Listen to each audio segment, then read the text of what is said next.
I want to talk with you tonight for just a moment about something that most likely none of us really look forward to, but we'll all face at some point in life, and that is the idea of being pruned by God. That's a biblical thing that we're going to talk about in just a few moments. Now, I'm a little bit familiar with pruning. 2 or 3 times a year, Jennifer will get me and Cameron, and she'll get out there in the yard at some point, and we go to cutting back the bushes. And we'll cut them back, and generally speaking, Cameron or I, or both of us, whatever it is, we'll get done a combination of 2, and then she'll come back out and she'll look and say, no, you got to cut them back further than that. Because she understands, and you can see it in our yard after a few weeks of doing that, it really does bring back growth. And so I want you to look with me for just a moment to the book of John. When you get there, go to John chapter 15. John chapter 15. We're going to read just a few verses out of the context. And the whole chapter right here, John 15, really has to do with the vine and the branches, as we like to refer to it. And particularly it focuses on the Vinedresser himself, who is God. That is the one who does the pruning and does the cutting and all that sort of thing. But really who keeps it up with one sole purpose in mind, and that is to bring forth as much fruit as possible. So let's begin reading. I'm reading from the New King James Translation, John 15, verse 1 beginning. First of all, it says, I am the true vine, and my Father is the vine dresser.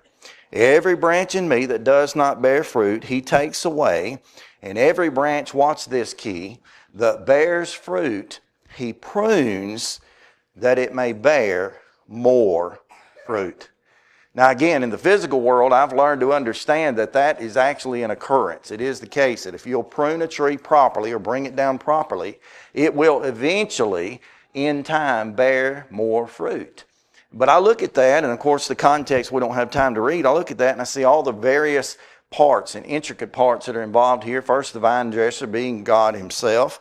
Jesus making that claim that he is, quote unquote, the true vine. His Father being the vine dresser.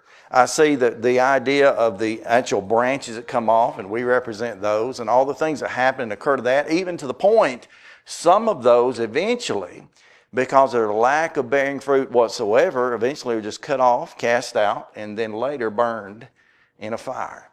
But the idea of pruning. I want you to think with me about a few Bible characters, and some of these will be Old Testament, some of them will be new, and we'll have to move very quickly to do it. But I want you to think about a few Bible characters that we know have been pruned over time. I think my primary example for that comes up first off with Job. You look at the book of Job, of course, there's a lot of reading to do this, and you have to kind of understand the storyline. But basically, Job, in the first 10 or so verses, we find out very quickly, he has basically everything at his disposal. He was what we might call living the high life. He has availability as far as all of his goods, all of his cattle, everything. Even his family seems to be very prosperous. He's got a number of children. Everything is just right in line, the way that you can assume he enjoyed and wanted it to be. But by the time you pass that 10th verse and get a little bit farther, and you read basically the rest of the book up into the last chapter or so, Job has definitely been pruned. God pulls away, allows Satan to take away from him everything that he has, including at one point even his health. The only thing that was reserved was his life. For what purpose?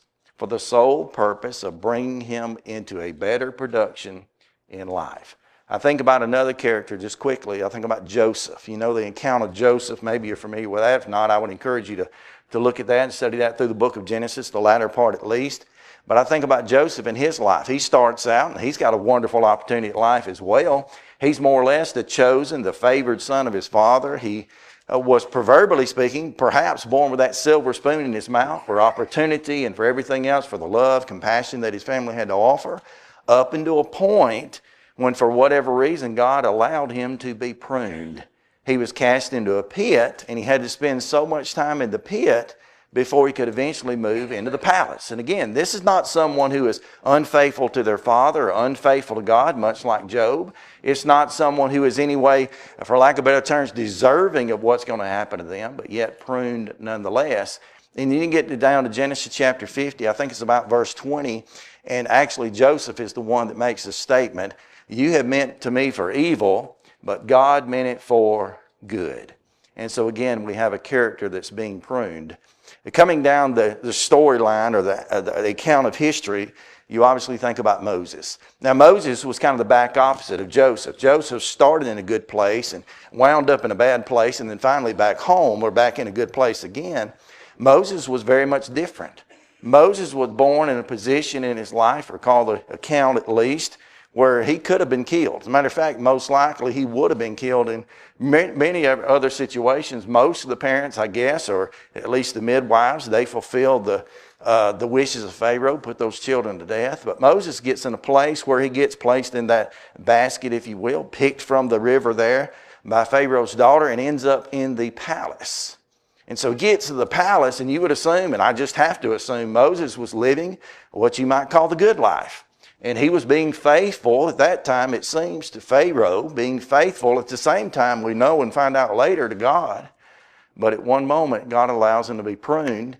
He cast him in the wilderness of Midian, and there he, for that time, for 40 years at least, he spends that much time away from him. And so what is God doing? He's taking him from a place of what is going to be failure in Midian, it seems like, until God finally wakes him up there beside the burning bush and makes a fortification of his life, brings him out to be a leader of the children of Israel.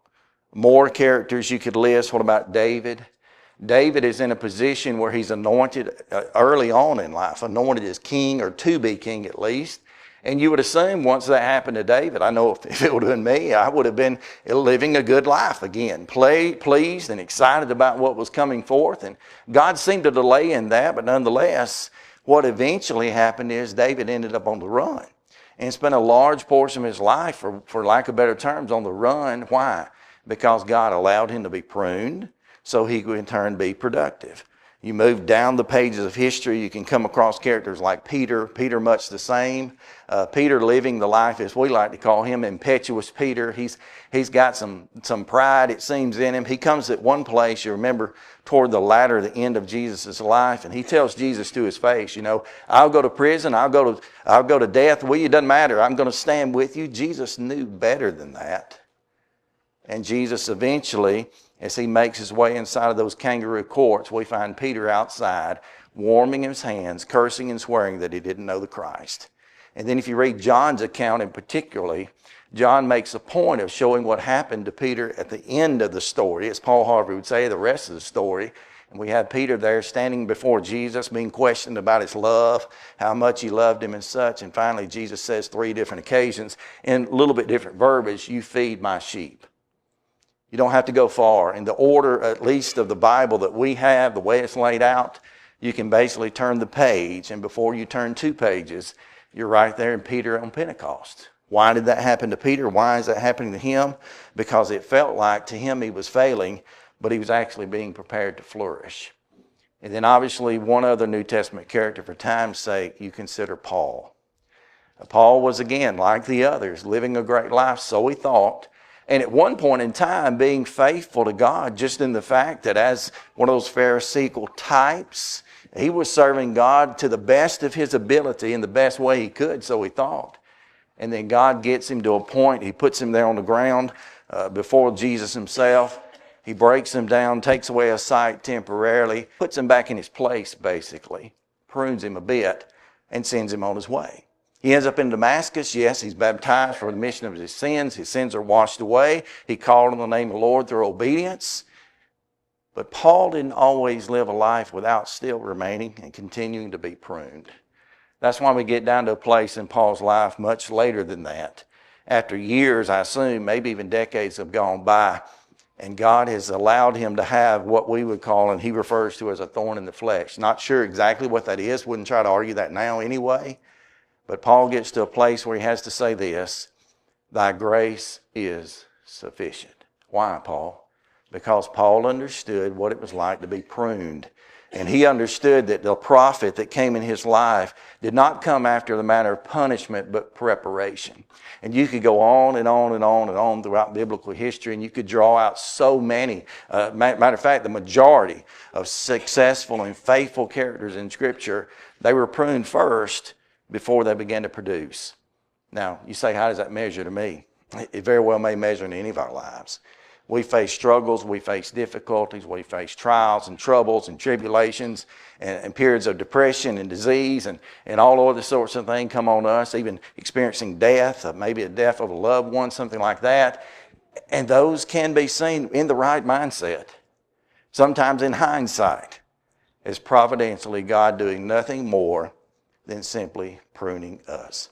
So 2 factors involved in all that. One, we have to understand that, again, those prunings, the ones we're talking about at least, similar to the chastising that is spoken about in Hebrews chapter 12, verse 5 and forward, those things are not intended to break us.